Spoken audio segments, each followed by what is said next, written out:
Hi folks, Uncle Ben here. I've been in the solar business since 2017. I've also sold cars for Mercedes and Hyundai, and I have a little bit of insight into that EV buyer. And what I found was that there's actually two very distinct and very different types of EV buyers.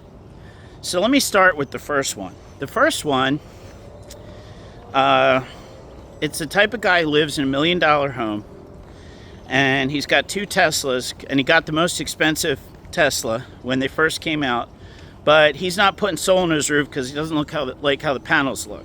So his ego, I call this the ego buyer, his ego is much bigger and more overpowering than his logic. Because here's the thing, if you have an electric car, why the hell aren't you putting solar on your roof and powering up your car? And this ego buyer is normally someone who, owe it all, show it all, owe it all, right?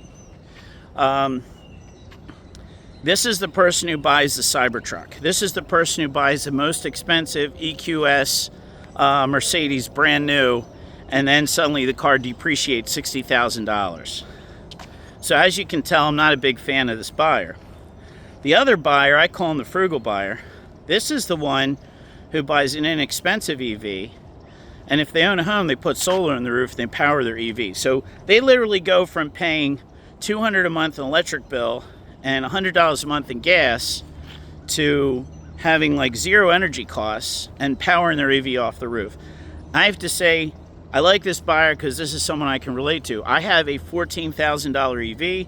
I got solar on my roof in 2017, and my carrying costs from transportation on my home electric bill are practically like nothing, like $40 a month. Of course, I have insurance on the electric car, but you get the idea. So the really interesting thing I noticed was that EVs are taking off in places like China. And I'm very familiar with Chinese culture. I lived in Taiwan, and what I found was Chinese people, it's all about being frugal. It's all about being humble. So you have the ego buyer buys the expensive Tesla, but in China, most of the culture, of course there's ego buyers in China, right? But most of the culture in China is humble and frugal.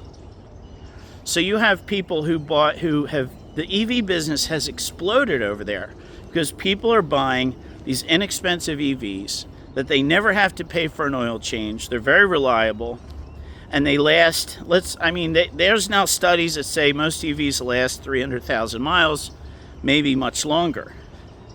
And the other thing about it is, if you're a frugal person, there's less to fix on an EV. The legacy car makers are really scared of the EV business because 50% of the revenue in any car dealership is a service department. I know that our local, I know the general manager of the local Mercedes dealer here in Wesley Chapel, and he said 50%, and this is a multi-million-dollar dealership, by the way, they make millions and millions of dollars a year. He said 50% of my revenue is the service department.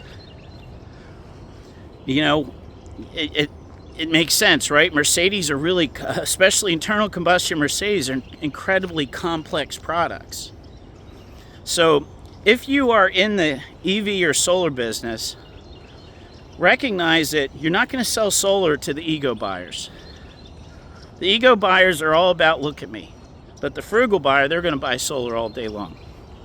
So I hope that helps. If you're an ego buyer, all I can tell you is you're wasting a lot of money. If you're a frugal buyer, get an inexpensive used EV, get a decent solar array on your roof, and enjoy life. Have a blessed day, everyone.